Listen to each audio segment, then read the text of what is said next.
Hər vaxtınız xeyir olsun. Rekord TV-nin efirində İlham Tumasın qonağı ilə bir yerdəsiniz. Bugünkü qonağım yazıcı, əməkdar incəsənət xadimi Elçin Hüseynbəylidir. Elçin bəy, xoş gördük sizi. Xoş gördük. Biz sizlə adətən hansısa bir tədbirdə görüşürük, dost məclisində görüşürük, hal-əhval tuturuq və bugün istədim ki, bizim o müzakirə elədiyimiz mövzuları tamaşaçılarla da bir yerdə müzakirə eləyək. Adətən deyirlər, yaradıcı adamla qarşılaşanda, deyirlər, nə yazırsan, nə pozursan, işlər necədir, nə eləmişsən keçən ildən, bu ildən və nə üzərində işləyirsən. İstəyirəm elə ondan başlayaq. Necədir vəziyyət? Yaradıcılıqla necə yola gedirsiniz? Yaxşıdır. Deyir, necə yatmısan, necə durmusan, necə yeyib içirsən, necə istirahət edirsən. Yəni, mənim bütün zamanım yaradıcılığa gedir. Yəni, gəzirəm, yaradıcılıqdır, söhbət edirəm, yaradıcılıqdır, yemək yeyirəm, yaradıcılıqdır. Çox qəribədir ki, bu insanın canından çıxmır. Və hər yazıçının, yaxud hər şairin özünün həm mətbəxi var, həm yazı prosesi var. Adam var, deyir, mən oturmasam, səhər saat 5-də durmasam, sakitçilikdə durmalıyam, 9-a kimi yazmalıyam. Mən də əksinə deyir, mən səs-küy olmasa yaza bilmirəm. Mənə səs-küy lazımdır ki, dayanıram, nöqtəmi qoyuram, düşünürəm, danışıram, bir də tamam başqa cürə. Sonra adam var, deyir ki, mən belə deyək də, danışanda sonra danışdığımı yaza bilmirəm, mən də əksinədir, mən improvizə eləyirəm və birdən nələrsə yadıma düşür. Yəni, mənə hərdən deyirlər ki, məhsuldar yazıçısan, məhsuldar yox, mən bir şey demişəm, mən zəhmətkeş yazıçıyam. Yəni, öz üzərimdə həddən artıq çox işləyirəm. Çünki mənim başqa işim yoxdur. Bəli. Hərə müxtəlif cür işlə məşğuldur, biri deyək ki, kimsə harada sual verirlə məşğuldur, biri deyək ki, hansısa tikinti ilə məşğuldur, biri deyək ki, həkimdir, misal üçün. Mənim yaradıcılığım, mənim yəni işim, gücüm sırf yazmaqdır. Hətta deyim ki, mən bu yazının dərdindən, bu yazı manyaklığının dərdindən mən öz tamaşalarından birini qoymaq istəyirəm, ona vaxt ayıra bilmirəm. Yox, vaxt var, sadəcə olaraq bu yazı məni buraxmır, yazılar. Son illər, belə deyək ki, mənim son 2 ildə baxsaq çıxan kitablarıma, uşaqlar üçün kitab çıxıb, Dənizin nağılları, Banu Çiçəyin rəhli yuxuları, bir trilogiya eləmək istəyirəm. Üçüncü də Banu Çiçək təxminən Elflər səltənətində belə bir şeydir. Turan birliyi ilə bağlıdır. Sonra Pərixan romanı mən çap olunub. Pərixan romanında Səfəvilər dövründən Təhmasibin qızıdır. Oradan bəhs eləyir. Deyək ki, biraz intriqa romanıdır. Aha. Daha çox, belə deyək ki, seriallar üçün yararır bir əsərdir. Çox dinamik və ziddiyyətlərlə dolu, dramaturji, yəni belə deyək ki, material olan əsərdir. Sonra, bax, lap təzəlikcən çapdan çıxmış Gültəkin Xaqan romanıdır. Sonra Şah Abbasın böyüklər üçün və uşaqlar üçün təkrar çapıdır, 4-cü çapdır. Təkrar çapıdır. Yəni, bəstəkar var ki, bütün musiqiləri bir-birinə oxşuyur. Bəli. Mənim ancaq romanlarım, tarixi olsun, ya bugün tamam fərqlidir. Deyək ki, birini deyək ki, kino effekti ilə başlayıram, birini teatr effekti ilə verirəm. Yəni, tamam başqa cürdür. Və həm də mən deyim ki, tarixi romanlara yanaşmalar müxtəlif cürdür. Məsələn, adam var, nağıl, dastan, epos düşüncəsi ilə yazır. Yəni, məsələn, götürür, deyək ki, mad edirlər ki, yeri gəlmişkən Nihal Atsızın bu 5-8-ci əsr, sanki ki, mən Gültəkin Xaqanı yazmışam, Aşina boyuna bağlayan Bozqurd əsəri var. 40-cı ildə yazılır. Çox qəliz əsərdir. Ötən ilin 40-cı ildə yazılır. Ötən əsrin 40-cı ilində. Mən istədim onu oxuyam açıq. Gördüm, mənim romanım deyil. Yəni, nağıldır, yəni dastandır da. Ancaq tərif edirlər. Mənim romanlarım, tarixi romanlarım akademizmə əsaslanır və mütləq altyapı tarixdir. Ancaq yozum, o oxucunu ələ almaq, o keçidlər, o dramaturgiya. O müasir oxucuya hesablanır. Onlar məndə artıq başqa cürdür. Mən elə yazıram ki, onu oxucu oxumalıdır. Əlinə aldı, yerə qoymalı deyil. Və onu mən deyirəm, özümü təriflənmək üçün demirəm. Ümumiyyətlə, bu cür tarixi roman yazmaq çox çətindir. Tabii. Həm tarixi saxlayırsan və həm də elə bicdiklər eləyirsən, elə fantaziyalar eləyirsən, elə uydurmalar eləyirsən ki, hamısı tarixə əsaslanır və bir müddət keçəndən sonra sənin özünün də yadından çıxır ki, nə uydurmadır, nə doğrudur. Ona görə mən hərdən sual verəndə ki, sən bir hadisə yazmısan, tutalım Don Juan'da. Onu mənə ən yüksək səviyyələrdə suallar veriblər. Ad çəkmək istəmirəm. Ən yüksək səviyyələrdə ki, o həqiqətən. Oradan olub olmayıb. Mən də deyirəm, mən fikirləşib deyirəm ki, unutmuşam. Bilirsən, yazıcı həyat həqiqəti ilə mən bunu deməkdən yorulmuram. Çünki mənə görünür ki, hamı elə oturub mənə baxmır ki. Müxtəlif adamlar baxa bilər, müxtəlif yazıçılar, deyək ki, qələm adamları. Yazıcı həyat həqiqəti ilə ədəbiyyat həqiqəti arasında sərhəd elə silməlidir ki, o hiss olunmalı deyil. Ona görə o fikirləşir ki, bu olub yoxsa bu uydurur. Doğrudan da bir müddət keçəndən sonra mən özüm düşünürəm ki, bu olmuşdu yoxsa mən bunu uydurmuşam. Çox maraqlıdır yəni belə şeylər. İndi bu saat nə üzərində işləyirəm, təbii sualı ola bilər. İndi birazdan sonra da ola bilər. Mən əvvəlcədən Buyurun, elə mən soruşmuşdum. Elə icmal kimidir də belə. Təbii, buyurun. Belə deyim, mənim bir icmal monoloqum olsun. Yəni mən bu saat tənhalıq, şərtadı tənhalıq olan roman üzərində işləyirəm. Bilirsən, insanlar son zamanlar çox tənhalaşıblar. Həddən artıq tənhalaşıblar. Bəziləri məcburdur ki, azartma oyunlar oynasın. İndi bilirsiniz, əvvəllər bizdə elə domino xanalar yox idi, indi hər yer doludur, darıxırlar. Gönül boş vaxtlar da çox olur ondandır. Bu ümumiyyətlə texnika, deyək, yeni texnoloji dəyişikliklər onun da böyük təsiri var. İnsanın vaxtını elə bir şey artırıb, yəni insan boş vaxtı çox olur. O da adamın insandan yəqin asılıdır da. Məsələn, deyək ki, insanın beyni nə qədər çevikdirsə, onun vaxtı da çox olur. Bax, çox maraqlıdır ki, mən adamlar tanıyıram, deyirlər ki, mən vaxtım yoxdur. Yəni, vaxtın azlığından şikayətlənir. Mən deyirəm, mən ömrü boyu vaxtın çoxluğundan şikayətlənmişəm. Həqiqi belə olub, ha. Planlayanda elə olur. Həm də görünür ki, beyin çevik olanda elə olur. Yəni, adam var ki, tutalım bir yazını yazmağa 10 gün sərf edirsən, 15 dəqiqə sərf edirsən. Və oturub onun üstünə təbii ki, bir neçə saatda işləyirsən.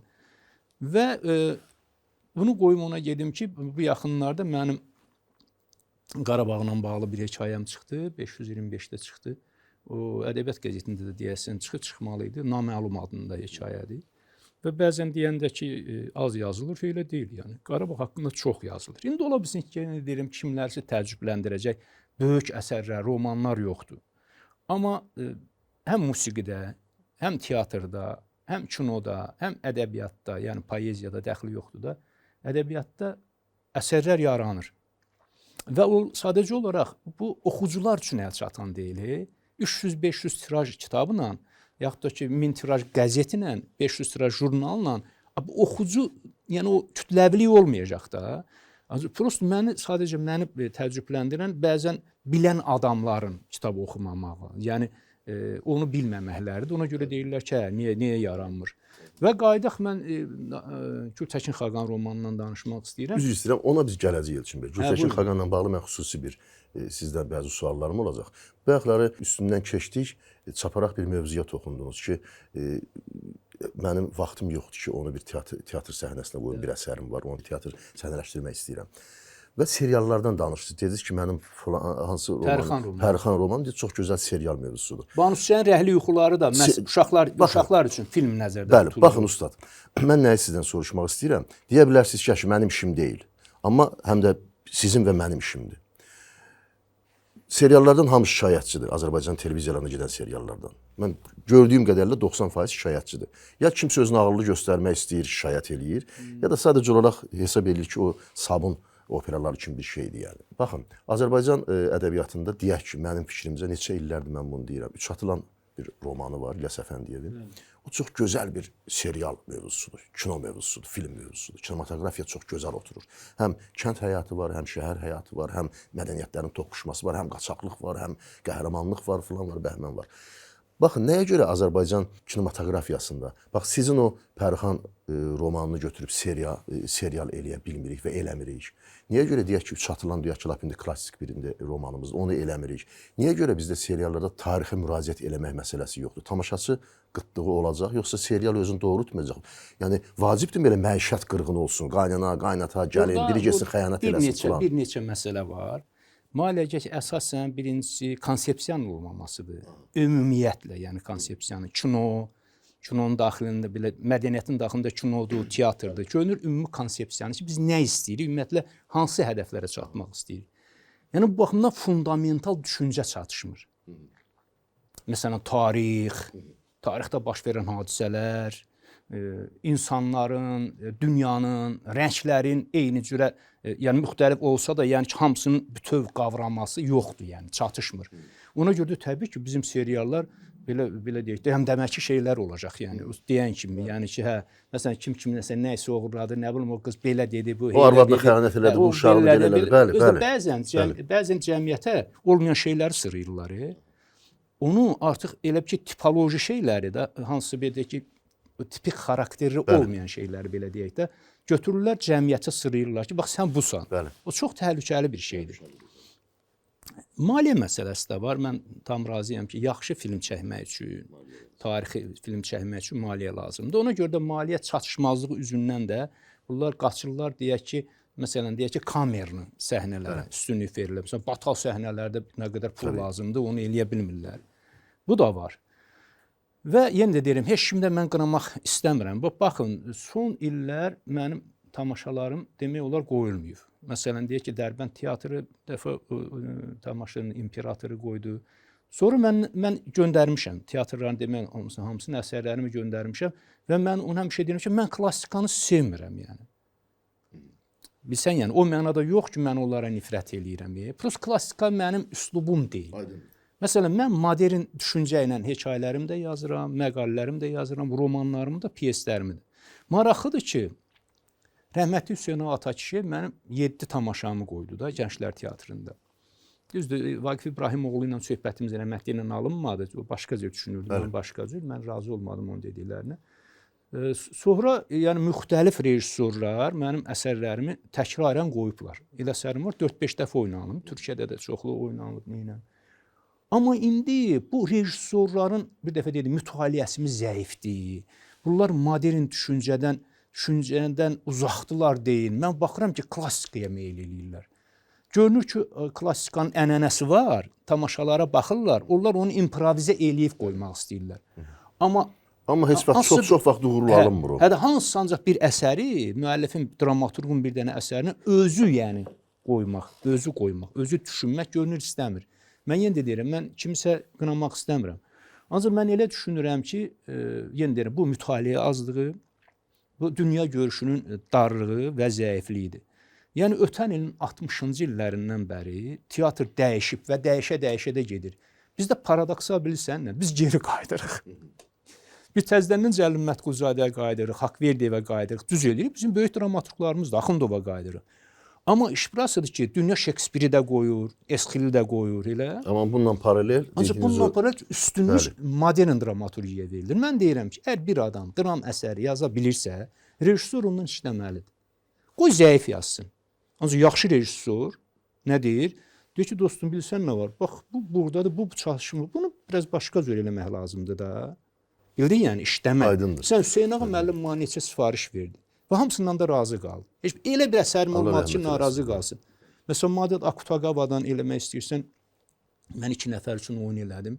4 müəllifi, Kartasar, Akutagava, Murojek və mən. 4-ünün və Qaraçuxanın, 4-ünün layihəsi olan 2 nəfər üçün oyun əsəri məsələn yazdım. Sonra Akutagavanın başqa bir əsərini o məndən xahiş eləmişdi. Yaponiya səfirliyinin sifarişi idi. Hamının günahı əsərini yazdım. Biz ondan oturub söhbət elədik. Mən dedim, Hüseyn Omra, burada bir yer var. Siz onu necə eləyəsiniz? Məsələn, kəndiri sallayırıq oradan və qırılır. Onu necə eləyəsiniz? Ona deyirdi ki, mən bunu məsələn projektorla eləyəcəm. İşıq düşür və yarıda kəsilir. Bildin? Çünki o kəndir real deyil də, yəni. Demək istəyirəm ki, yəni müasir dramaturgiyada mənə çatışmayan bəzən yəni rejissor qıtlığı deyil, rejissorların hazır olmamağıdır. Aydındır. Ustad, biz tarixi romanlarla bağlı danışdınız. Mən istəyirəm o mövzuya keçid eləyək. Bu gün Azərbaycanda nə qədər ağır olsa da deməliyik, tarixi hadisələrə və tarixi şəxsiyyətlərə bəzən ikili yox, üçlü, dördlü, beşli münasibətlər var. Məsələn, deyək ki, bizim tanınmış bir millət vəkilimiz var. Məsələn, o deyək ki, Şah İsmail ilə bağlı onun fikirləri tamam başqa cürdür. Mənim fikirlərim Şah İsmail ilə başqa cürdür. Adam var, deyək ki, Nadirə başqa cürdür. Deyək ki, adam var, tamam başqa cürdür. Və yaxud digər bizim, Nərman Nərmanovu götürək, yaxın tariximizə götürsək belə filan. Tarixi baş verən hadisələr, tarixi şəxsiyyətlər və sizin də içinizdə olduğunuz o tarixi roman yaradıcılığı. Bunları necə tutuzdurmaq lazımdır? Bəlkə siz elə hansısa bir tarixi şəxsiyyətlə bağlı, tarix hadisə ilə bağlı tarixi romanınızda bir məqam yazacaqsınız. O bizim belə dediyiniz kimi akademik tarixçiliyimizə zidd olacaq. Akademik tarixçimiz bu adamı satqın kimi baxır, amma siz onu qəhrəman eləmisiniz. Belə şeylərdən... Şah Abbası deyək də. Aha, elə onun timsalında istəyirəm. Şah Abbası deyək. Buyurun. Məsələn, Şah Abbas bizim tarixçilərin, araşdırmaçıların gözündə həmişə mənfi obraz kimi. Dastanlarda müsbətdir. Dastanlarda müsbətdir. Atalar sözlərində də, folklorda da müsbətdir. Şahoğlu şahdır. Folklorda da müsbətdir. Azərbaycanda, o taylı, bu çaylı Azərbaycanda Şah Abbasın adına tikilən, hətta öləndən sonra, ya Şah Abbasın özünün vaxtında tikilən, karvansaradır, körpüdür, nədir. Bunların hamısı, yəni Şah Abbasın dövrünə aiddir də. Şah Abbasın qızıl dövrü, öləndən sonra 80-li qızıl dövrü olub. Bəli, hakimiyyətə gələndə 4 vilayət deyək ki, cəmsi qalmışdı. Gəldi deyək ki, vergilər artıdı, neynədən 40 cür vergi oldu. Hətta tacı böyüklər deyirdilər ki, vergi verməyənlərin burnunun qulağını kəsirdilər. Lazımdır ki, ölkəni bərpa eləsin, dövləti qursun. Bəli. Və ümumiyyətlə tarixi şəxsiyyətlər, fatihlər əsasən qalır, yəni yaddaşda. Ən çox fatihlər qalır. Yəni o nə yeyirdi, necə yeyirdi, əhali ilə necə davranırdı, qalmır. Amma Şah Abbas kimi görürsünüz folklora. Hətta xalq bunu arzulasa belə, yəni folklora yer deməli ondan umublar ki, yəni arzulayıblar da. Niyə Şah Abbas obrazı var? Ona görə mən deyirəm, məsələn Şah Abbasdan yazanda akademik ona görə yazmalısan ki, həmin romanın əsasında 100 roman yazmaq olar. Bir hadisə, məsələn təğyir libası olub, bir hadisəni götürüb, bir əla bir roman eləmək olar. Yaxud da ki, Allaverdi xandan intriqasını götürüb, bir roman eləmək olar. Amma yenə də deyirəm, mən o fundamentin tərəfini deyirəm ki, o postmodernizm var, müxtəlif yozumlar var. O fundamentdən sonra gəlməlidir. Yəni, oxucuya, öz xalqına sən tarixi göstər. Mən bilirəm də bu tarixi də. Mən onu oxumaq tayinə maraqsız deyil. Hüseyn bəli yazıb da Şah Abbası, düz deyil. Mən üçün istəyirəm görüm, o filan kəs onu, məsələn deyək, filan hadisəni necə yazıb öz yozumunda. O məqbuldur. Yenə də deyirəm, mən onu heç şey eləmirəm yəni. Və tarixi bilmək vacibdir ona görə ki, hardan gəldiyimizi bilməliyik biz. Məsələn, bəzən deyirlər ki, onu mən qaydım ona gedim ki, həm də mən Şah Abbas, ümumiyyətlə şahlarımızın obrazını, hökmdarların ona görə mənfi verirdilər ki, Nazirlər Kabinetinin o vaxt qərarları olub, direktivləri olub. Bu yəqin ki, açıq olmayıb da ki, etniklərdə, milli azlıqlarda, bizi milli azlıq kimi görürdülər axı. Yəni ki, şah və hökmdar obrazlarını aşağılamaq. Yəni siz nəsiniz? Sizin şahınız qan içən, baş kəsən olub da, siz də onların törəmələrsiniz də. Bu da vardı, təbii onlar vardı. Mən tarixə indi niyə müraciət edirəm? Məsələn, götürək deyək Gültəkin Xaqan. Düzdür, çox adam deyir Gültəkin Xaqan olmayıb. Bilgə Xaqan olub, tamamilə doğrudur. Ancaq Bilgə Xaqan Ulu Xaqan elan olunandan sonra Gültəkinə də Xaqan deyə müraciət ediblər. Mən elə belə onu Xaqan kimi görürəm açığı. Mən bir də ki, abidələrin adı da oynamadılar. Gültəkinlə bağlıdır. Və mən bunu bayaq soruşdun ki, hardan gəldi bu ideya? Mən Gültəkin abidələrini hələ bir 20 il qabaq, neçə il qabaq oxumuşuq da, oxuyanda mən gördüm ki, bu hazır roman mövzusudur. Abidənin üstündə yazılanlar roman mövzusudur. Amma maalesef material azdır. Mən başladım qeydlərimi aparmağa bir 20 il ərzində. Başqa əsərlərimi yazıram, ancaq bunda bir şey lazım gələndə mən onu qeydlər eləyəm. Və çox maraqlı bir şeyə mən gəldim, dirəndim. Yəni gəldim, üzləşdim. Təsadüfən, ona görə deyir, əgər sən bir şey istəyirsənsə, məqsədinə gedirsənsə, doğru düz yolla gedirsənsə, təsadüflər belə sənə kömək eləyəcək. Sənə kömək eləyəcək. Mən elə kitabxanamı belə baxırdım, işdəki yəni kitablarımı araşdırdım, gördüm orada bir kitab var. Başqa bir adama yazılıb, o da unudub, indi adını demirəm ki, gəlib məndən ala bilər onu. Baxdım, gördüm ki, İbrahim Qəfəsoğlu'nun həmin dövrə aid fundamental araşdırması var. Və bəlkə də deyim ki, o minlərlə mənbəyə istinad edir də bu. Yəni başladım, oradan da çox şey öyrəndim. Sonra Turan Osman'dan öyrəndim. Yəni da o böyükləri, ətrafları, özümüzünkiləri demirəm. Və mən orada bir şeyə rast gəldim. Yəni bunu mən tam səmimi deyirəm. Bizim ən böyük sərkərdələrimizdən biri Qapağan Xaqan olub. Onlar tituldur hamısı. Qapağan, Bilgədir, Gültəkindən başqa. Hamısı, yəni çoxu titullarıdır o vaxtda. Dədə Qorqud məsələsi bilirsən də. Tony Cook var həmin dövrdə. Malicə Tony Cook eyni dövrdür də, eynidir. Demək olar eyni dövrdür. Tony Cook ilə Dədə Qorquddur. Birində deyir ki, Oğuz elindən bir ər qopdu. Məsələn, Tony Cook da deyir ki, mən Tabğaz elindən gəldim. Qapağan da elə Qazan xaqan malicə. Çünki tayfalar arasında müharibədir. Mən onda rast gəldim ki, Qapağan xaqanın 3 hədəfi olub. Bu hədəflərindən biri deməli Ordostatdan Çin ərazisində yaşayan, ümumiyyətlə kənar ərazidə yaşayan, onlar sürülüb aparırdılar, əsir aparırdılar, daim müharibələr gedirdi. Onları ötkən ətrafına yığmaq. Yəni Asiya türklərinin birliyidir. Düzdür, Turan adı keçir mənbələrdə. Asiya türklərinin birliyi. Bax, indi bu Turan birliyi var ha. Bu elə belə çıxmayıb. O vaxt nəyə görə Gültəkin xaqanın missiyası nə idi? Türk tayfalarını bir yerə yığıb ötkənə yığmaq, gücləndirmək, bir olmaq və yadellilərə qarşı dayanmaq. Həmin dövr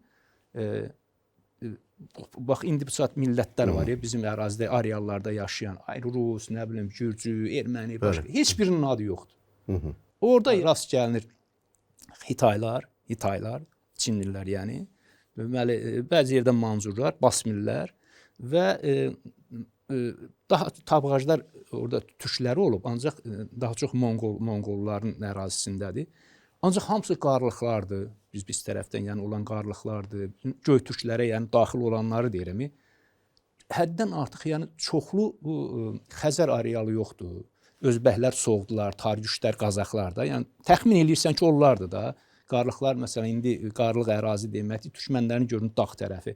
Qırğızlar deyək ki, Qırğızlar öz adı ilə yəni var orada.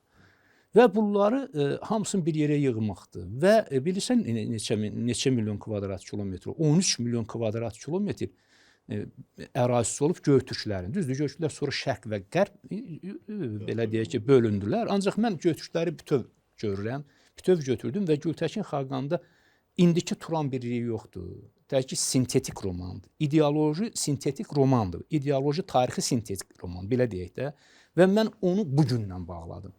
Ancaq o bicliyi də el eləməlisən ki, oxucu yorulmasın. Təsadüflərdən də, yəni təsadüflərdən, yəni orada müəyyən, deyirəm, ona gətirdim, çıxartdım. Bu mənim uydurmam deyil, yəni. Sadəcə olaraq o mənim düşüncəmə daxildir. Mən araşdırdım, gördüm, gəldim ki, axı bunlar niyə bir-birlərinə qarşı bu qədər vuruşublar axı? Bircə xaqan nə deyir? Deyir, ged onlara de. Ged onlara denən ki, yaxşı, göy basmadı, yer aralanmadı. Mənim türk budunum nə oldu? Türk millətim hara yox oldu? Çünki siz Tabğacların, Çinlilərin, Hitayların, orada millətlər fərqli deyil, hamısı demək olar eyni millət. Qızıl qumaşlarını allandınız, ipəklərini allandınız, qızlarını allandınız. Bəli, yəni bunu deyir də, yəni bu var. Deməli deyir ki, get onları başa sal. Və Gültəkin xaqanda o missiyanı yerinə yetirməli idi və Çinlilər bizim dostumuzdur, söhbət ondan getmir, biz tarixdən danışırıq və bir neçə Çin səddi, bilirsən də eramızdan xeyli əvvəl yaranıb, uzunluğu çox olub, 32 min kvadrat kilometr, yəni tarixə inansaq, hər yerdə, məsələn 8,5 belə kilometri qalır, 4,5-i işləkdir. Və həmin vaxt məsələn Çin səddini adlayan bizim bir neçə sərkərdəmiz olub, Metixan olub, Qapağan xaqan olub, Gültəkin xaqan adlayıb adlamayıb bilmirəm, ancaq mənim romanımda adlayır. Çünki o adlamalıydı oranı. O adlamalıydı. Və təbii ki, indi bütün sərkərdələrin sonu döyüşdə də yaralanır. Yəni orada yenə də deyirəm, həmin dövrün adət-ənənəsi çox maraqlıdır. Məsələn, bilirsən ki, Bircə xaqanın 31-33 arası deyirlər, konstitusiyası olub da. Onları oxuyanda indi elə bugünkü konstitusiyasıdır. Yəni bugünlə səsləşir ki, belə olmaq lazımdır. Bəli. Məsələn, qız kim istəyirsə ona ərə getməlidir. Ya bəy olsun, ya nökər olsun, dəxli yoxdur. Zəifin malını alırsansa, cəzalanasdan. Ata-anaya hörmət eləmirsənsə, bəli, orada belə idi. Ya sürü qovurdular. Tayfadan qovmaq canavar xüsusiyyətidir. Bax, yeri gəlmişik. Görsən, improvizə elədim. Bizə qurd deyirlər, boz qurd. Bax, türklərdə də canavar xüsusiyyəti olub. Canavar, deyək ki, öz tayfasından, başçını qova bilərlər. Çıx get, hara getsən get. Get özünə başqa tayfa tap. Get özünə başqa sübut. Hansısa bir səhvi, Altı- hansısa bir hə, bəli, zəif alt- yüz batın. Hə, yəni səhvlə tamah elədin, neynədin? Bax bizdə də yəni demək istəyirəm, bax görürsən o qurd xisləti də bizdə olub. Düzdür, qurd oyunu bizim taktikamız olub döyüşdə. Mən sonradan bəzi araşdırdım, gördüm ki, bizim dəyişən taktikalarımız olub. Çünki zaman yenilənir. Məsələn, vızıldayan səsli oxlar var, iki başlı Bəli, oxlar. Türklər yəni onları icad edir. Ancaq barutu deyək ki, məsələn, Çinlilər. Aydındır bu təbii. Mancanağı onlar. Yəni elə şey var ki, türklər eləyib. Məsələn, atları əhliləşdirmək zadı. Elə şey də var ki, başqa millətlər eləyiblər. Amma yenə də deyirəm, bizə böyük bir miras qoyublar. Və indi həmin o Turan birliyi yaranmaqdadır. Sonra başqa bir söhbətdə bəyan elədik. Mən ona da qayıdım. Mən Səfəvilərdən çox yazıram, ona görə deyirəm. Şah İsmayılın şəxsiyyətinə, Şah İsmayıl bəziləri deyirlər ki, türkçülüyü parçaladı, İslamı parçaladı. Bilirsiniz, Roma imperiyası olub. Roma imperiyasının ərazisində nə qədər dövlət yaranıb? Müasir Avropa Hansısa bir narazıdır. Aydındır. İtalyan narazıdır, Qallar Uyeslər Bəli, narazıdır, bəli, bəli. Fransızlar narazıdır. Kim narazıdır? Dövlətimiz var da. Ona görə də Şah İsmayıl Xətai Azərbaycan dövlətin qurub, türk dövlətin qurub. Biz də türkük. Hətta yazışmalar türk dilindədir. Düzdür, dördü farsçadır öz aralarında Sultan Səlimlə. Amma indi bu bizim tariximizdir. Bu belə gəldi oldu da. Biz nə etməliyik? Deməli biz tariximizə sahib çıxmalıyıq. Və oradan yanlışlardan ibrət dərsi çıxarıb Bəli. yaxşıları artıq Təbii, həm də axı bir şey var, bilirsən, məzhəb davaları həmin vaxt Avropada da olub. Bəli. Katoliklərlə deyil, protestantlar arasında, lüteranların tamam başqa davası Verflər, olub. nabillər falan, Hə də bəli, özün bəli, bilirsən, bax bəli. indi bizdə də sünni şiə əsas məzhəb davası olub da. Yəni o indigen də deyirəm, bunu tarixə getmək istəmirəm. Çünki şükür Allaha ki, bizdə indi elə şey yoxdur ki, yəni. Türkiyə ilə bizim aramızda heç bir 20 milyon ilə orada Ələvi yaşayır. Artıq məzhəbçilik yoxdur, artıq Yoxdur, tarixə yoxdur. göndərilir. Yəni çünki biz çox gözəl bilirik ki, biz Kaşqari və 5-8-ci əsr, yəni Bilgə Xaqan dövründən ibrət götürməliyik. Yəni biz o kökümüz bax oradan qaynaqlanır. Və sözlərimiz də ordadır. Hamısı ortaq sözlərimizdir. Prinsiplərimiz, həyat tərzimiz də ordadır. Bəli, sonradan sadəcə o məsələn mən çalışdım ki, Təkin Xaqanında fars-ərəb sözü işlətməyim. Hə, onu soruşacaqdım sizdən, hə. Çox çətindir. Çətindir, amma Bir neçə söz, belə Amma, deyək, bəlkə də 2-3% söz mən məcbur oldum, Çox yaxşı, saxladım. Ancaq qalan hamısı mən həm də o sözdən istifadə etmək lazım ki, indiki adamlar onu başa düşsün axı. elədir, elədir. Məsələn, əsrdir bizim söz deyil. Məsələn, mən tutuqlu yazıram, çünki var Tutuqlu, bizdə. bəli, bəli. Mötərizədə yazırsan əsr. Mən ən çox əziyyət çəkdim, tapmayan külliyələr oldu. Bilirsən, 2 y ilə yazılan ərəb sözüdür də. Külliyəni nə qədər elədim, məbəd də bizim söz deyir. Deyil də, yəni də. Bu da bizim söz deyil. Məsələn, külliyə nə idi? Onlar təkiyyənin bir formasıdır. Girirdilər, təkiyə bizim söz. Ancaq təkiyə deyildi, təkiyə sufilərdə olub. Məsələn, onlar girirdilər döyüşdən qabaq külliyələrə Tanrı ilə, göy Tanrı ilə dua eləyirdilər ona. Yəni bizdə din olmayıb, biləsən. Yəni. Aydındır, təbii. Göytürklərin tanrıçılıq deyirlər də. Göytürklərin inançları olub. O din deyil, təbii. Hə, qamlar, şamanlar, yəni biz ağaca, torpağa, suya inanmışıq. Ancaq bizim demişik ki, biz tanrımız var. Göy tanrıdan gəlmişik, oradan gəlmişik və orada qayıdacağıq. Yəni uçacağıq, belə deyirlər. Yeri deyir, uçmaq olsun, cənnət olsun. Yəni. Yəni demək istəyirəm ki, bilirsən, tarix araşdırmaq adama nə verir? Adam çox zənginləşir. İnanırsan, məsələn, bir məclisdə olanda, harda olur olsun, xaricdə olsun, burada olsun, elə bağlantılar gəlib yaranır ki. Məsələn, mən Don Juan romanı yazanda, İspaniyada olanda getdim Katolik kilsəsinə və Padra deyirlər, onunla görüşdük. Mən baxdım, gördüm ki, bu adam qalstukda, kostyumda oturub, qabağında da bilgi sayar da, kompüter. Mən ona asan dəftər deyirəm, diz üstü, yəni yoxdur. Və belə məhdub, dedim ki, Padre sizsiniz. Padre tamam. Düzdür, orada yalançı bir mən şey düzəltmişdim, xaç suyu ilə çəkilmə. Çünki mənim missiyamlarımdan biri oydu, oruç bəhs eləmək yəni məsələsi idi. Demək istəyirəm ki, Osman xatirələrindən falandan xeyli qidalanır. Hə, çox ümumiyyətlə mən deyirəm, fikirləşdim ki, deyirlər neçə sivilizasiya olub da. Bu saat biz yaxınlaşırıq axı. Az qala ilkinliyə yaxınlaşır, necə yaranmağı. Tanrı onda görür ki, insan ki, onun sirlərinə vaqif olmağa başlayır. Çatır, yaxınlaşır və dağıdır. Belə, Usta, çox sağ olun, minnətdaram sizə. Heç bilmədim, valla vaxt hardan gəldi, hardan getdi. Təşəkkür edirəm. Var olasınız. İnşallah yenə sizi istəyərəm ki, qonaq kimi dəvət edeyim, gələsiniz. Allah qoysa. Yaxşı Konkret maraqlı bir söhbət mövzu edək. müəyyənləşdirib. Mənim gözüm üstə. Onun baş üstə. ətrafında Çünki saat çox belə geniş deyək, mövzu. icmal İcmaldır danışdıq. bu icmaldır. Geniş, indi Minnətdaram onun sizə. içindən neçə mövzu Çox sağ tapmaq olun. olar. Əziz Təşəkkür olasınız, var edirəm. olasınız. Siz Rekord TV-nin efirində İlham Tumasın qonağı ilə bir yerdə idiniz. Mənim qonağım yazıçı əməkdar incəsənət xadimi Elçin Hüseynbəyli idi. Salamat qalın, özünüzü qoruyun.